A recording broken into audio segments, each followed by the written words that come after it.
Oh, yes. Hello, everybody, and welcome to the Fantasy Wildcard Dynasty Show. The all-new looking lineup, all new, everything.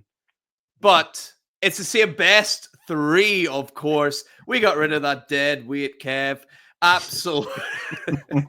No, we miss you, Kev. We love you. But we brought in James into the Dynasty Show crew. We cannot wait to get him involved with the squad.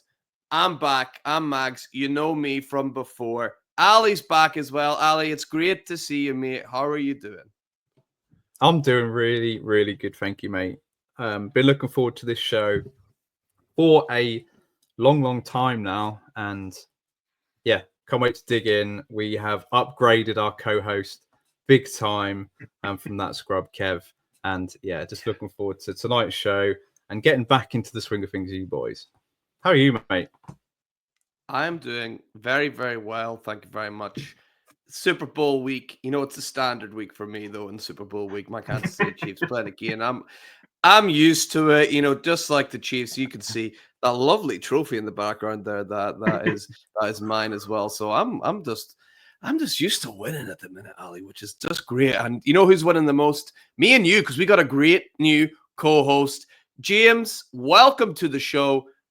Do you want to tell all the listeners who you are, what you're all about? Because I bet they can't wait to find out. Yeah, thanks for having me, guys. It's great to, obviously, first time on the show. I've been listening to the Wildcard, obviously, all the various shows for a long time. So, yeah, it's really great to finally be on it. What I'm about, yeah, I've been doing some writing for various sort of sites over the last couple of years. And one of the posts was I was getting a lot of help from Kev. So that's kind of built up a relationship with him from there. And then, yeah, he asked me if I wanted to be his replacement. So, yeah, no pressure. Yeah, no pressure at all. You're absolutely brilliant, James. It's been great chatting to you over the past few weeks. I'm sure you're going to absolutely smash it. We're going to have a great show today. We're going to try and do this a bit faster pace than normal. So we're going to try and keep the time down a little bit. Also, we wanted to go check out. We have a YouTube channel, ladies and gentlemen. We haven't really used it before. We're going to try and push it a little bit more. So check out on the tweet, link to this post. You'll see a link to our YouTube channel. You'll be able to get up there and see all of our amazing content there. But let's roll into it. Today we got a great show. Starting off with, hey, we thought, let's hand out some awards, shall we? Except we've got a bit of a twist, don't we, boys? Because we've put in nominations. We've not agreed on a winner just yet. So we're going to have to decide ourselves who is going to win each award. And in the end, you know, Kendrick Lamar is probably going to end up winning all the awards, just like he did at the Grammys anyway. So let's see what happens. We're kicking off with Rookie of the Year. Ali, let's pitch it to you first. Who is your nominee for Rookie of the Year? Well, I feel like I'm fighting a losing battle against you two because it's not quite unanimous, but it's more of a shout out to this guy who I feel like has just had such an exceptional season from which was most unexpected. Brock Bowers is my nominee, going against the grain for this award. So I think I'm fighting an uphill battle and I'll probably end up losing it. But I mean, Brock Bowers obviously ended up at the Las Vegas Raiders. Not the best landing spot. Fantastic draft capital, obviously, and just absolutely killed it, setting all the records and just looking such a natural, looking like an experienced veteran out there. He is their offense. I think he'll continue to be their offense. It's exciting times for the Raiders. Obviously, they've got a high draft pick. Maybe they can land a quarterback or maybe get a veteran in there. But I just think his wheels up for Brock Bowers, the tight end one in Dynasty. There's him and Trey McBride in the tier of their own. And yeah, setting all the records that he has, the receptions, the targets, the yardage. I just think he needed to have a shout out and be my nominee, at least for this award. But I feel like the winner, you know, how good a season Brock Bowers has had, he's still not going to win this award because you both have chosen an absolute fantastic rookie from 2024. Yeah, James, I'll pitch it to you because me and you have obviously both chosen the best rookie from this last season. We've both went for Xavier Worthy, right, James? Absolutely not. No. Yeah. I mean, it's the real life rookie of the year that, well, it's not been announced yet, but I think we all know it's going to be Jaden Daniels. I'm a Commanders fan, so it's a pretty obvious choice. I can definitely see Ali's argument for Bowers because, yeah, obviously he's now the Dynasty tight end one. So, yeah, and probably there's more of an argument for Bowers in fantasy than there is in real life because of how, he is now valued as the tight end one. But, yeah, I mean, Jaden Daniels, I think, is it QB4 on the year, something like that. Yeah. And obviously just the team that he was drafted into and how it's changed is, not really any other way I could go. Yeah, I'm right there with you. I had to go with Jaden Daniels as well. I mean, just thinking about it, everyone expected Brock Bowers to come in and be a smash success. Jaden Daniels, there were a lot of question marks over him with durability, with, he's an older prospect coming in. What's his arm talent really like? He's just silenced absolutely everybody. And Ali, unless you're really, really, really going to put a big fight, I think between the three of us, we got to give it to Jaden Daniels. What do you think? Are you willing to concede? Hey, look, we're all massive Jaden Daniels fans. James obviously slightly more than us, but in terms of fantasy, absolutely love him. We've been really high on Jaden Daniels from last off season through the rookie process. And what a guy! He just shows so much poise. He looks like a veteran quarterback. Obviously, nearly made it all the way to the Super Bowl. What an impressive show in year one. So, yeah, rookie of the year has to go to Jaden Daniels. Congrats to Jaden Daniels. The biggest honor he's going to win this year, I'm sure. So he picks up the Fantasy Wildcard Rookie of the Year award. Next, we're going to go back. It's Breakout Player of the Year. James, let's pitch it to you. This is going to be a lot different because we got 3 different nominations. So, James, state your claim. Yeah. I mean, I might end up voting for one of your guys' nominations, but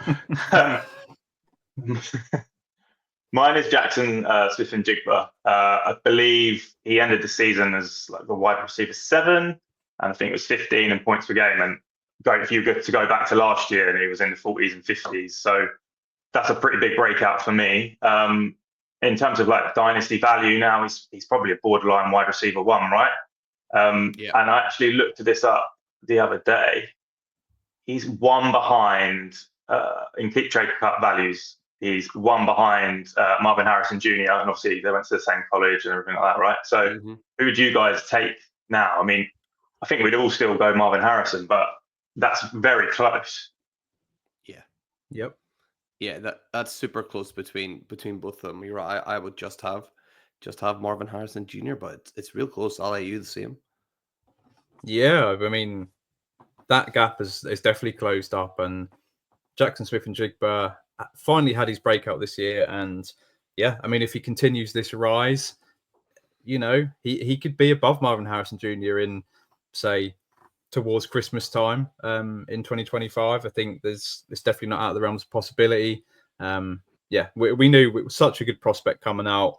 Garrett Wilson, Chris Olave both said that Jackson Smith-Njigba was the best of those 3 wide receivers. And yeah, there's a reason for that. Now, Ali, I think me and you have gone for maybe a similar tactic here to win over some other people on the show. So you've elected to try and win over James with your pick, right? So who have you gone for? I have, yeah. James is the new member of the wild card. I thought I better be nice. And I mean, to be honest, this guy is deserving of this honor. It's Terry McLaurin, by the way. Wide receiver 6, I think, in PPR, 7.5 PPR. He's reached wide receiver 14 before, so he's never actually finished as wide receiver 1. But he finally is. The argument has always been just get Terry McLaurin a quarterback, and finally this year, obviously he found Jaden Daniels, our winner of our first award, and that connection was just epic from game 1. Right throughout the season, it was just it was electric. And yeah, I've never been the highest on Terry McLaurin. I've in fact probably been a lot lower than consensus on Terry McLaurin. I've said it a lot of times, but you have to respect the connection now that he's got. All those touchdowns, the yardage, the big games. He's right up there now as someone that you want as a contender in a dynasty league. So for me, that final breakout, I think he's deserving of this award. Undeserving of that nickname, right? That guy seems lovely. He's not scary at all. Seems like a really nice guy, right? I don't know. He's maybe on the field I'm scary, but no, he seems like an absolute sweetheart. Like, so I don't know where he gets that nickname from. Ali, I've gone to try and impress you.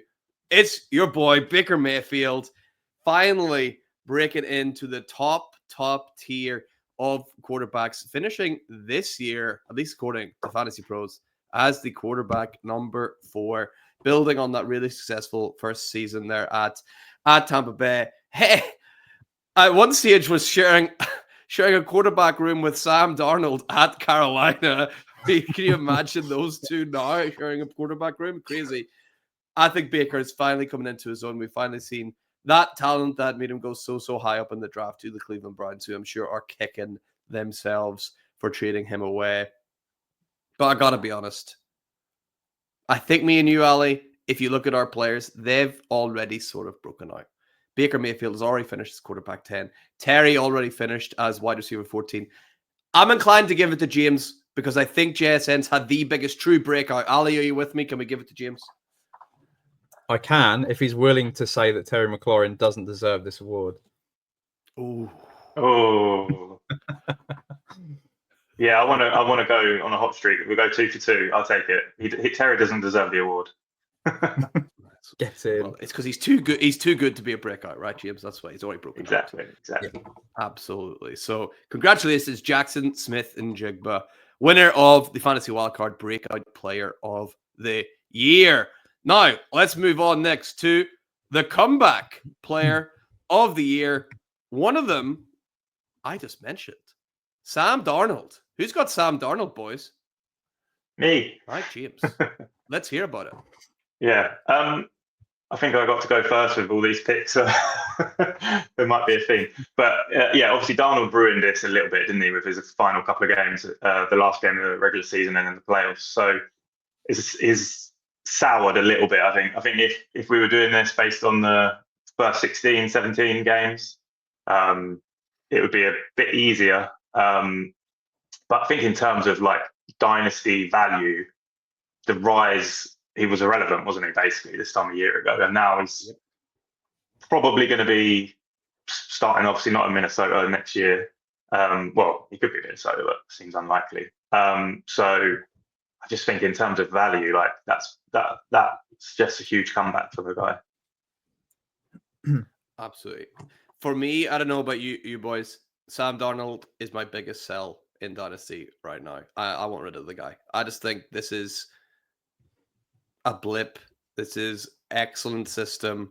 I do not think he's actually that good. I think that a donkey could run that system over in Minnesota and do well. I'm getting rid of him, especially if it doesn't look like he's going to be the starting quarterback next year. Ali, what are you doing with Sam Darnold? Yeah, I think he's poised to get a big contract from another team. I think he's almost could be the top free agent quarterback this offseason. And I think we all know there's 2 top rookie quarterbacks coming in, but there's about 6 or 7 teams that need a quarterback. So they're going to be paying a veteran. I think Sam Darnold's probably going to get maybe a 2-year deal somewhere. And I think at that point, once he gets that contract, I think that'll be the point where I sell. But in terms of comeback, I completely agree with James. Someone that was irrelevant and has come back and is now a starting quarterback and lit it up this year. So, good luck to him. But, I mean, I think this is the best year he's ever going to have. And do you agree with that same statement for your nomination for Comeback Player of the Year, Ali? Yeah, so, I mean, I don't feel great about this pick, to be honest, but I was kind of picking last. You two picked sort of the 2 that I had in mind. So I've gone for Jerry Jeudy of the Cleveland Browns. And it's sort of another tale of a wide receiver in an absolute terrible offense that was the Browns with Deshaun Watson that actually then turned into quite a fruitful one. And Jerry Jeudy had a stretch there in the season where he was just absolutely bonkers and lighting it up. And it's been a sad tale for me with Jerry Jeudy, just because when he came in, I had him as like a 1A, 1B prospect with CD Lamb. I've thought he was a really good wide receiver, and it's just obviously not turned out great for him in Dynasty. But he came back with a brilliant season this year. Where did he finish? Wide receiver 12. So he was a wide receiver 1 at the start of the season. No one would have ever guessed that. So for me, I think he's deserving to at least be in the category. Yeah, I think you have to include him. He surpassed all expectations. Really liked what he was doing with Jameis whenever he came in. So definitely someone worthy of being up there. And nice to see him, finally living up to the hype. I think I said, perhaps on this very show, I'm done with Jerry Jeudy. I don't want anything to do with the guy anymore. I've been hurt too many times. But here we are with him being nominated for Comeback Player of the Year. I've gone for one for me. Maybe not as strong in terms of the fantasy points that he put up in the end. However, finishing as running back 18 in fantasy points per game. But J.K. Dobbins arguably should have never played another snap in the NFL again, with all of the long list of injuries that he suffered, including the dreaded running back killer Achilles injury. He came back and looked really, really good right away. So this is more of a vibes award nomination I've got for J.K. Dobbins. He didn't completely light the world on fire, but he did a hell of a lot better than anyone expected. Getting more points per game than even Bucky Irving, who we absolutely love over here. We love Bucky Irving. J.K. Dobbins, more points per game than Bucky Irving this year. And off that Achilles injury and all the other knee injuries, I just think that is an incredible achievement for a guy that might well be my most owned player in Dynasty Fantasy Football. However, that's got absolutely nothing to do with it. Boys, this is close. This is close. This could go to any of the three. James, do you have any strong feelings of wavering or giving it to somebody else? Or you're like, no, Sam Darnold's the one? I have a bit of sympathy for Dobbins, so maybe. But maybe JK. Ali? I think James has been kind. I think he's won the first 2 awards, the first 2 arguments, and he's saying, yeah, I'm happy for one of you boys to win this one because I'm still 2-1 up. But if I'm completely honest, I'd give it to Sam Darnold just because of how irrelevant he was. You know, we all know the Sam Darnold, we're seeing ghosts, and nobody wanted Sam Darnold or even roster him, to be honest. But if you did keep him, then obviously you've gained massive value on that investment. So I think Jerry Jeudy, he's had a great season, probably won't have another season like that. J.K. Dobbins, I have a feeling that the Chargers are going to draft a decent running back in the draft. So he had a really, really good comeback. And obviously, like you say, from that killer injury. But just for me, regular season, forget about what happened in the postseason. I think Sam Darnold probably deserving of the award just because of the massive rise in value that he's had. Yeah, if this was last year and you had a time machine and we were playing 2 truths and a lie, and we put these 3 names on a piece of paper and said, one of them we've made up, who's not going to win Comeback Player of the Year, you'd be, well, Sam Darnold, he's not going to play at all. So I think it's got to go to Sam Darnold. James, you're 3 for 3. Kev could never. I'm telling you, this is an absolute fantastic. I told you it was an upgrade. Yeah, definitely. Great start, James. 3 for 3. Let's see if you can make it 4 for 4, though. Yeah, let's see if you can, because this is the veteran of the year. Let's pitch it to the veteran of the wildcard team to start us off here. Ali, who's your nomination for veteran of the year? Yeah, I feel really good about getting my first point on the board tonight. It's got to be Derrick Henry. I think that James is going to put forward a good argument for his pick, but in terms of Derrick Henry, the question has always been, not even just in 2024, but 2022, 23, when is this guy going to fall off? And Derrick Henry has just been getting better and better. He was at the Titans where he was the whole offense. They were able to stack the box. He was still productive. He's gone to Baltimore and just looked absolutely insane. He just looks as good as ever. You would not have thought that this guy's in his 30s. He's an absolute beast. And the season that he's had, all of the touchdowns, was just extremely impressive. And I mean, we were talking about last offseason about possibly trading for Derrick Henry. What would it cost then? And would it be worth it maybe for 1 year? Well, I think you're going to get at least another 1 year, maybe 2 out of Derrick Henry if he stays in this offense, because he seems to stay healthy. And yeah, there's so many scoring opportunities for him. So I just think the season he's had, the fantasy production that he's had, I think Derrick Henry's got to be the winner of the Veteran of the Year. When you think Veteran of the Year, the first person that comes into my mind is the King, Derrick Henry. Yeah, Ali, I'm right there with you. That was my nomination as well. I don't really have too much extra to say on top of that, apart from we kind of said at the start of the year, why were people letting Derrick Henry drop in the drafts? It's like, pick a team for him to be on. It would be the Ravens. And look what happened. It was absolutely unbelievable to watch. James, if you can convince me and Ali to go for your guy, this would be one of the greatest moments in Fantasy Wildcard podcast history. This is going to be like Daniel Day-Lewis dramatic speech. What do you got for us? I've got nothing. My nomination was James Conner. I guess I forgot about Henry. I'm not really sure. I think, obviously James Conner had a great season. I think he had that injury where he played in week 17 when he shouldn't probably. I know people might probably started him and he might have killed people in their championship games. So I think that kind of soured it a bit as well for him. But I think prior to that, he wasn't too far away from Henry. But yeah, I can't really argue that. I have to let you guys have this one.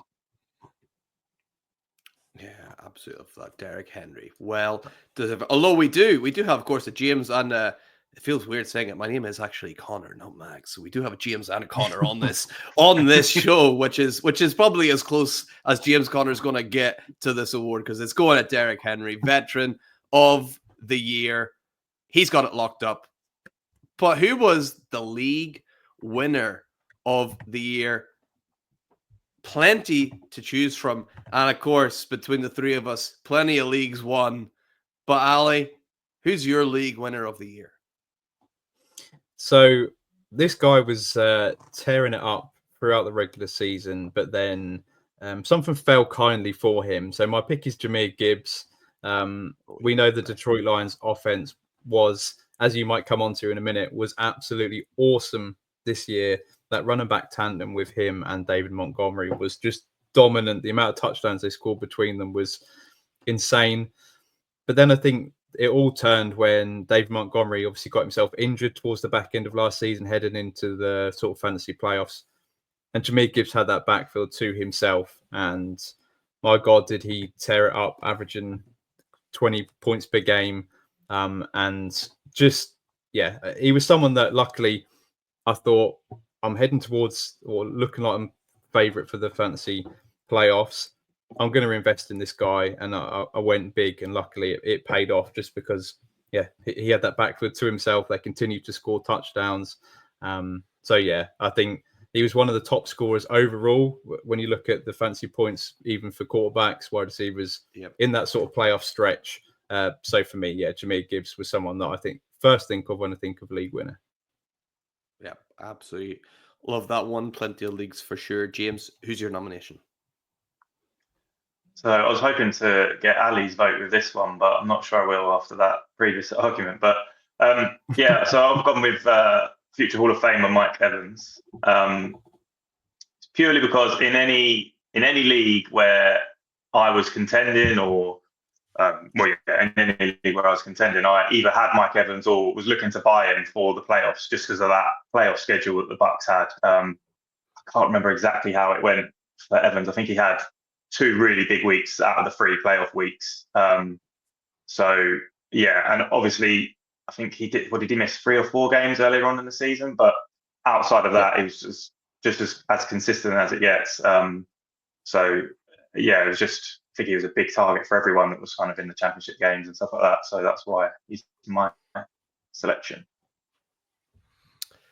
Hard to argue with Mike Evans. What a story that was, him getting to 1,000 yards as well. Absolutely loved that the Bucs allowed him to do that.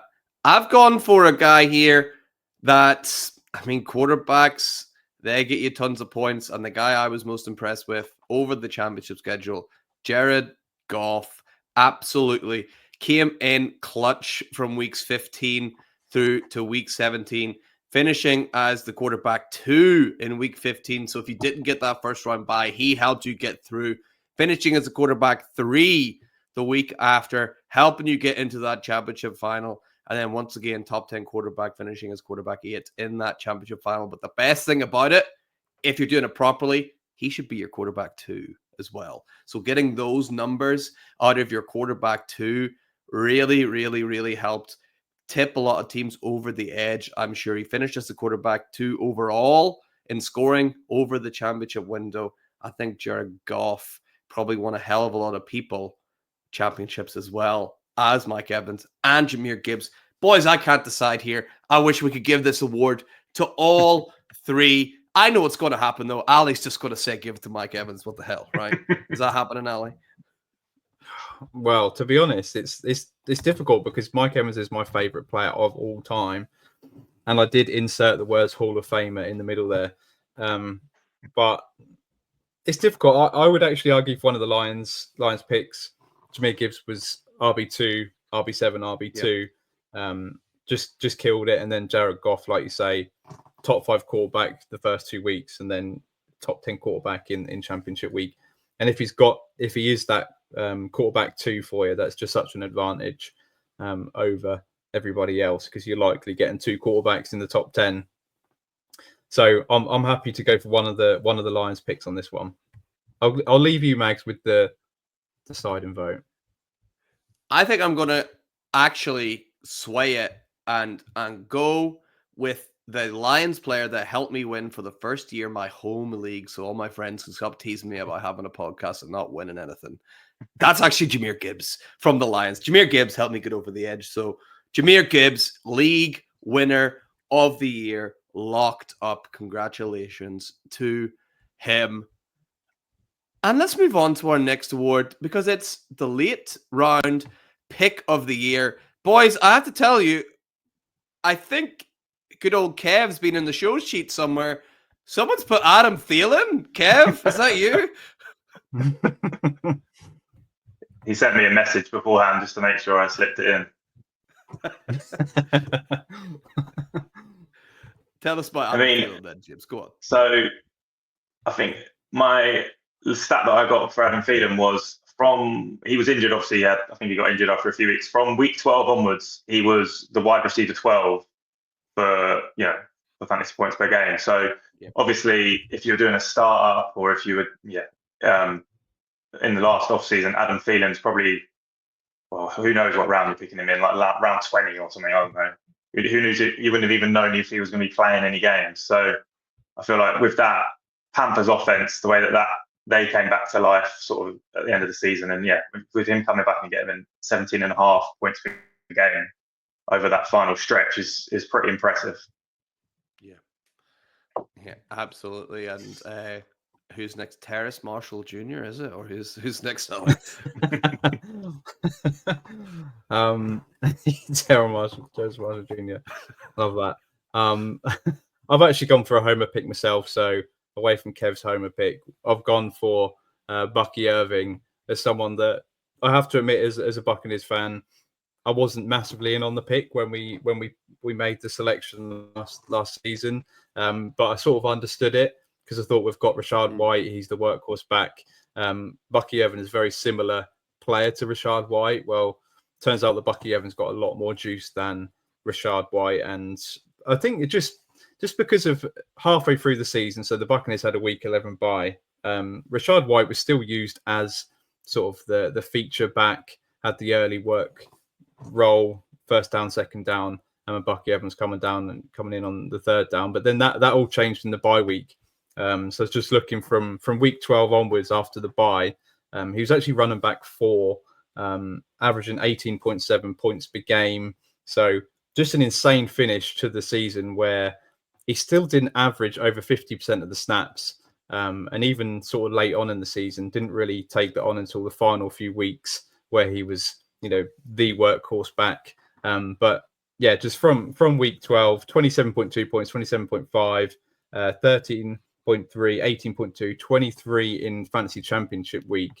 I think if you took a swing on one of these, a late pick on a rookie running back, like Bucky Irving, and you managed to hold him, what a guy that I had in some of my championship winning teams where he was my RB2 with someone like a Bijan, and that's such a dynamic pairing where they were smashing it and absolutely killing it at the end of the season. So Bucky Irving is my selection. I love that pick of Bucky Irving. And to be honest, I'm saying my pick half-heartedly. I went for Chuba Hubbard, but I'm sure Bucky Irving was taken later and finished better, so I don't have too much to really argue for Chuba Hubbard. Apart from I didn't see that coming. I didn't see it coming at all. Like we thought, obviously with Jonathan Brooks getting injured, it didn't really help. I didn't think Chuba was going to be able to hold that job down. So I'll give him a little shout out. He did well, almost finishing as a running back, 1 in points per game. But Bucky Irving gets the nod for me over Chuba. And I think gets the odd for me over Adam Thielen as well. I think we've got to give this late round pick of the year to Bucky Irving. Ali, I think your guy deserves it. Yeah. I'm obviously happy. Obviously happy because I'm a big homer. But I mean, shout out to Chuba Hubbard as well. I did draft a lot of Jonathan Brooks, which unfortunately has not turned out to be a great pick with the re-injury. Not looking great, but then Chuba Hubbard, he got that big contract that he absolutely deserved. So going forward, he definitely is not going to be a late round pick heading into 2025. So good shout out for Chuba as well. Is he the best Canadian in the NFL? He's got to be, right? Is there a better Canadian out there? I don't know. There might be another defensive Canadian. He's the best Canadian fantasy player I can think of. Definitely better than Chase Claypool, anyway. Put it that way. So we'll move on from that to some sadder news. Bust of the Year award. Now, of course, famously, we give this award out to a celebrity earlier in the year. We'll maybe mention a little bit later. But who are you boys thinking for Bust of the Year? Is Sydney Sweeney going to keep her crown, James? Not for me, actually, no. So I've gone with Christian McCaffrey, basically purely because if you're rostering Christian McCaffrey in Dynasty, you're contending, or you're at least assuming that you're contending, and he either tanked your season from the start, or maybe you bought him off the original owner and for the playoff push, and then he obviously got injured again, and then he tanked your season again, and you've then wasted a valuable asset that you've ended up spending to get him. So that's the pick for me. Just a really disappointing season, and who knows what's to come for the 49ers. Yeah, hard to argue against Christian McCaffrey being an absolute bust. Just killed you, absolutely killed you. If you want him you go straight from contender to what's happening here right away with that injury. Ali, who you got to match up against Christian McCaffrey for Bust of the Year? Yeah, to be honest, I think we've all put forward really strong nominees in this category. I think they all beat Sydney Sweeney in this category, which is surprising. But my one is Jalen Waddle, someone that has absolutely killed me in a few leagues. Well, I was just disappointed. I had such high hopes for Jalen Waddle heading into this year as what would be like a bounce back year. We saw what he'd done in his rookie year, thought he would take it forward. That combination with him and Tyreek Hill, Tua slinging it.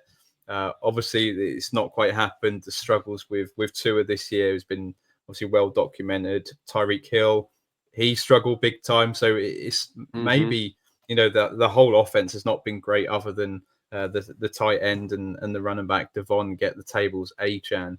But Jalen Waddle for me, I just have so much Jalen Waddle in Dynasty. So unfortunately, he's lost a hell of a ton of value in 2024. So that had to be my bust of the year. But it's difficult to go against Christian McCaffrey because he just straight out killed a lot of teams. Yeah. I think you can recover from Jalen Waddle for sure. It's a lot trickier, but then you had to think about, McCaffrey, it wasn't really his fault, a lot of it as well. So we got to weigh it up. And I'm going to throw my hat in the ring here with Travis Etienne. I mean, what a sad season he had. finishing as wide receiver 41 in points per game. Are you ready to hear who finished one place above him? Shout out Matt the Weatherman, because Michael Carter finished one place above Travis Etienne in points per game. I am not making it up. Go check it over on Fantasy Pros right now. So in my eyes, if you ain't better than Michael Carter, you gotta be a boss, right? He finished. Do you want to know how many points he got? Points per game, sorry? 8. Wow. 8 points per game Travis Etienne was putting up for your team. That is absolutely disgraceful, considering, was he not a running back 1 just last year? Travis Etienne? Yeah. I don't know if I've ever seen a fall from grace that bad, which wasn't really impacted by injury. He only missed 2 games this year, and that was it. Yeah. I mean, I'm gonna pat myself on the back a little bit here, because he was my unplant on the Unplant Show last off season. I called it, but he was just too. He was ranked. He was running back. He's running back 6-7. I think he was, like, in Dynasty towards the start of the season, and I just felt like his time was up. He had a really good year. Was it up running back 3? I think the year before. And I just thought checked. He was running back 3. Yeah, he was just elevated too high. I thought the drop off would come, but I didn't quite see it happening that rapidly. So I think for that reason, I'd quite happily pick Travis Etienne as the award winner here. James, can we get the nod for Etienne from you as well? Yeah, fine. I didn't realize it was quite that much of a fall for him, but yeah, that's fine. We can go for Etienne. If you lose to Michael Carter, I mean, you deserve to be the biggest loser. Yeah, it's real bad. I mean, it's not good looking whenever good old Michael. Although shout out Michael Carter, he's been mentioned a couple of times in this show, so nice to hear his name again. I'm sure Matt the Weatherman celebrating somewhere that his boy beat somebody. Where does he even play now, so, Max? I'm pretty sure he's over at Paul Pickett's Cardinals last time I checked, but I'm not 100% sure. I think he might be over there, probably catching Marvin Harrison Jr.'s passes. That's all I know. So he's over there. He's not quite our bust of the year. Hey, maybe Michael Carter comeback player of the year next year. Who knows? If Sam Darnold can win it, anything can happen. We got one more award to hand out, and it's the Fantasy Wildcard MVP of the Year award. We got 3 nominees that are going to be so hard to separate. We got a quarterback, we got a running back, we got a wide receiver as well. James, let's go to you first. Who's your nominee? So mine's the wide receiver 1, Jamar Chase. Yeah, I mean, we don't need to say too much about any of these players, but my argument for Chase is the difference between him and the wide receiver 2. If you look at weeks 1 to 17, was 4.3 points per game, and the nominees that we're going to have next won't be anywhere near that difference between them and the one below. So that's the pure reason for me. We could easily pick any of these guys. Yeah, you're right. Not too much to say about Chase. Obviously, very, very deserving of the MVP of the Year award, and did smash his competition around a little bit as well. Definitely won some leagues with Jamar Chase. Ali, who's your nomination though? Yeah, I think it's going to be a difficult one to overcome Jamar Chase, just because of that massive difference you had between him and even the wide receiver 2. Yeah. But I've gone for Lamar Jackson. I think he massively deserves a shout out. Obviously, quarterback 1 this year. Answered a lot of questions from critics about could he get back up to being in that top tier of Dynasty. You wouldn't have too many people had him there last off season. We've always been, seeing what the ceiling is for Lamar Jackson, thinking that year 2 in this Todd Monken offense was going to look great. And I think the most impressive thing for me with Lamar is obviously with Derrick Henry taking so many of the rushing touchdowns away, he would look absolutely fantastic as a passer. And obviously the knock on him is people joke he's just a running back, but as an actual NFL quarterback, he threw very little interceptions and he threw so many touchdown passes. And considering that his wide receiver room, it's not great. You got Zay Flowers there, but he's been He's been okay this year, not been amazing. So yeah, he's threw a ton of touchdowns. He was the quarterback one by quite a distance, and he's got himself firmly in that top tier of quarterbacks for me. In fact, he is now my dynasty quarterback one again. So for me, he's the MVP, but it could go to any three of these nominees. Yeah, mine, no surprise, the running back, Saquon Barkley, had an absolutely tremendous year full of highlights. I mean, could have broken that rushing record if they played him. Won people plenty of leagues, including winning me this big old trophy sitting behind me as well, which of course I'm going to be biased for too. Saquon smashed it. For me, if we're talking about value, I think he's the cheapest of these three.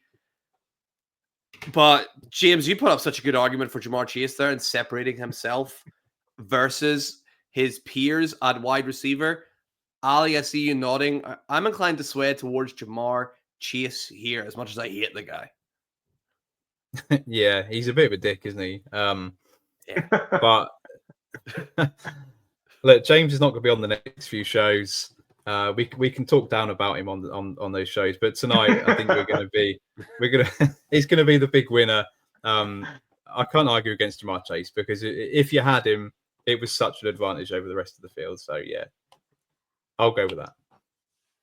And yeah, I'm sure Jamar Chase is really pleased to win this award, sitting up on his sofa after a long rest after missing the playoffs. So I'm sure he's going to be delighted with that, as I'm sure he will be watching Patrick Mahomes, who he somehow still doesn't know who that is, win the Super Bowl on Sunday. So that is absolutely brilliant. We're almost done with the show, but we got a new segment. Hey, it's a 2-minute warning. We have put out a little tweet over on X. A tweet on X? Do you say a tweet on X? I don't know. Who cares? So we put out a post over on X saying what you got for these things. We got some Dynasty questions that have come in. So boys, what I'm going to do is I'll read these out to you and you let me know how you would respond, okay? Let's go with the first one. We have a 2-quarterback league, 4 points per passing touchdown, and it's 10 people. One side has got the 2025 206 and 306, or Anthony Richardson. Which side are you taking, Ali, and why?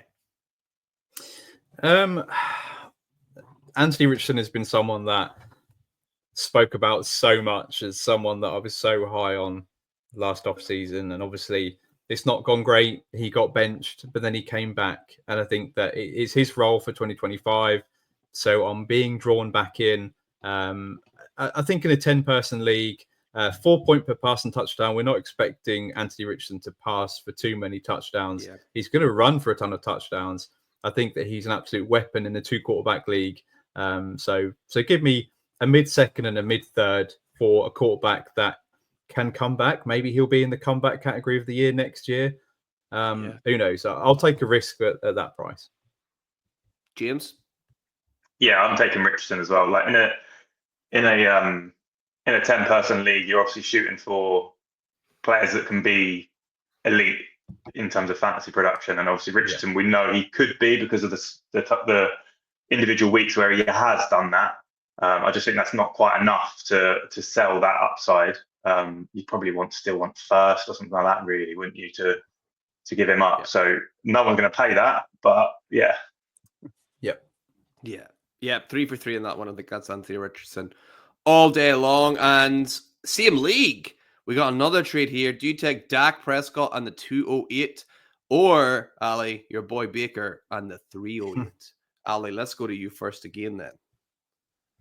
Well, you might as well come to me because you're going to know my answer. I mean, this is a funny one because if you were asked this question last offseason, it'd almost be vetoed. It'd be like, what are you doing? But I just think that there's a lot of question marks still with Dak Prescott. Obviously, he was struggling to start the season, then he got injured. They've obviously got a new head coach, and it's not a great hire, Schottenheimer.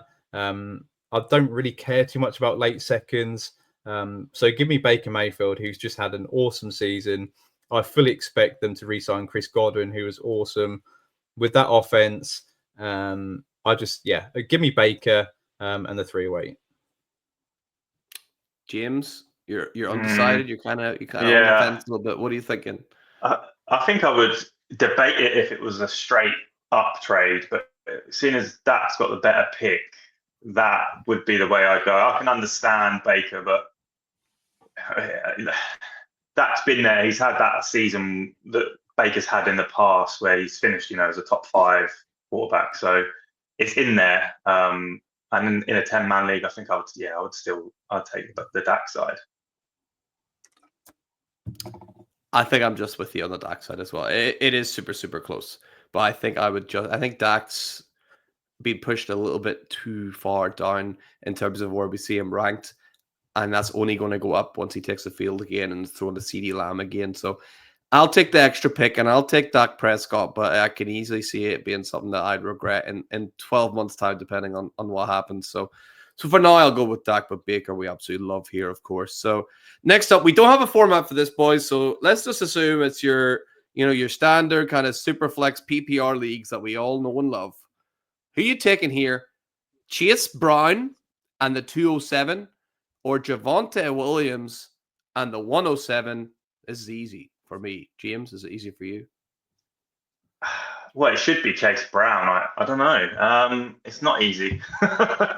It's basically Javonte Williams is pointless. So Chase Brown and the 207 for the 107. It just depends, I guess, on what who you think you're going to get with the 107. I think I'd take Chase Brown based on what we've seen, but yeah, obviously that could change. Ali? Yeah, I think so. I think you have to roll with what we've seen in Chase Brown. He could have been in the league winners category, was someone that I thought about heavily that for there. We know this rookie class isn't the strongest in terms of there's 2 quarterbacks, but there's the sort of area where I'm taking my second quarterback. They're not like the stat class that was 2024 where they were pushing a lot of the studs down, where you were getting Brian Thomas Jr. around this range. Marvin Harrison Jr. They're not there. So 107 might not be a surefire prospect. Give me Chase Brown, and you just hope that the Bengals don't draft one of these big rookie running backs early. You're both absolutely wrong. Chase Brown isn't very good at all at football. He's my new Karen Williams. This guy absolutely sucks. He's lucky to be where he is. He's a poor man's Joe Mixon. Couldn't fill his boots. He's going to get replaced, and I'll take the 107, and I'll just draft his replacement with that 107, boys. How about that, right? How about that? Or maybe I'm just disagreeing for some good content. Who knows? We'll never find out. Let's move on to the next trade. This is an interesting one. Caleb Williams, Theo Johnson, and the 212, or CJ Stroud and the 203. What do you think about that one, Ali? This is very close to me. I've got Caleb and CJ Stroud very close in Dynasty. So you're talking Theo Johnson. Is he going to be a difference maker in this trade? Probably not. I think I'd be surprised if Theo Johnson suddenly broken out for the Giants and suddenly become really relevant in fantasy. So you're talking the 212, the 203. There's quite a gap there. Caleb Williams, I think, is probably going to have a bounce back year. I think obviously Ben Johnson now going over there to Chicago is going to be big for Caleb Williams. So I think the ceiling is high for Caleb, but there's a big difference between the 212 and the 203. So give me CJ Stroud. I think he's due a decent year this year. Hopefully Nico Collins can stay healthy. I hope they draft a wide receiver 2 to help him out. But this one's really close. So I could take either side, but I'll just take CJ Stroud and the better pick. Yeah. James? Yeah, I agree. You could talk yourself into Caleb, obviously, Ben Johnson going to the Bears and the weapons that are there. But I just think, yeah, you just take Stroud and the better pick there. This is a really interesting one for me. I do really like Caleb Williams. This would be one, if I got this offer 10 times, I would maybe take won 6 times and won 4 times. It is one of those ones that's super, super close. I think I'm going to go Caleb. I think CJ Stroud doesn't have a high ceiling as Caleb Williams, and that second round pick, it can be just be like lighting a pick on fire sometimes, even if it is an early second. The only thing I've obviously got a problem with is Theo Johnson. He's irrelevant because next year Daniel Bellinger's coming, baby. It's time. It's time that Daniel Bellinger takes over that backfield. So I'll just be dropping him right away and picking up Daniel Bellinger, of course, as we know. So we got one more trade. This is a big one. So Tua, CeeDee Lamb, and Eddie Mitchell, or welcome back, Baker Mayfield, Isaiah Pacheco, and the 102 in 2025. Big trade going on here. James, let's pitch it to you. What are you thinking there? Yeah, it's difficult to take a trade. Obviously, CeeDee Lamb's the biggest asset in this trade. Yes. And it's difficult to give away, assuming this is obviously super flex, it's difficult to give away Mayfield for Tua, because obviously we don't know, just a bigger uncertainty over Tua right now. But I think I would just take the biggest asset, the best asset in the trade, CeeDee Lamb. I think it's close. The 102, obviously, we're not 100% on who that will be, but Pacheco has not really done a lot. Well, in recent weeks. So maybe he has a big Super Bowl performance and that changes my mind. But I think I would just take the Lamb side. Ali? Yeah. This is a good one to end on. I think there's a lot to unpick here, and we could spend ages talking about it. And to be honest, value-wise, I think James' spawn is pretty close. I think we look at the 2025 102. If I was to use who I would draft with that, would be Ted McMillan. So am I thinking, is he going to be up there with CeeDee Lamb? Can he get to CeeDee Lamb territory? I happen to think he probably can't quite get as high as CeeDee Lamb in Dynasty. So Isaiah Pacheco, I'm sort of souring on him a little bit. I think the Chiefs could easily go for a rookie running back. I think Kareem Hunt he's showed that he's got some juice left and looked great recently. Obviously Baker and Tua, there's a big drop off there. But I think maybe people are a bit too low on Tua. If he has a bounce back, if he doesn't suffer any more concussions, then his value can certainly rise again. And I've always been pretty high on AD Mitchell as someone, as a rookie prospect. Didn't quite show it in year one, but perhaps he can start to put it together in year two. But yeah, I'll take the asset that I know in CeeDee Lamb that I think is due a big bounce back in a big 2025 with Dak being healthy. So just give me that side. Yeah, for me, it would need to be the 101 and locked in Ashton Genty for me to really think about that. I think with the 102, it's a bit more up in the air. So yeah, I'm the same as you boys. Just give me CeeDee Lamb there to lock into my lineups, and I can think about the rest later. Don't get too cute with it. Just take the elite player and get them in your team and think about the rest later. So absolutely love those trades. If you want to be involved and you're still listening, make sure you keep an eye out for that tweet going out every week where you can ask us trade questions, ask us whatever you like. We'll see if we can bring it up on the show. And that is it for the first all-new looking Fantasy Wildcard Dynasty show. Boys, this has been absolutely brilliant. James, what have you thought of your first show? Yeah, you guys let me get a few of the awards in there. So yeah, thanks for that. Yeah, it's been really fun. Looking forward to the next ones that I'm on, but I'm obviously away now for a few weeks. So yeah, might be a while. Ali, you had fun? I have. Yeah, it's great. I'm excited for the journey that we're going to go on. And yeah, enjoyed tonight's show. I think James has come on and killed it. Won more awards than what we have, Mag. So we're going to have to somehow get our revenge in the next few weeks while he's not on the show. Yeah, absolutely. I'm sure we'll get a few shots in for sure. That'll be great to see. So, guys, thank you so much. Great to be back in the show. People at home, thank you so much for listening. Big push on this if you enjoyed it. Like it, share it about. hey, go check out that YouTube channel. You can find that attached to the link on this tweet if you're watching it there. Boys, I cannot wait to keep going throughout the season. This is going to be a hell of a lot of shows. So from me, Mags, from Ali, and from James, we'll see you very soon.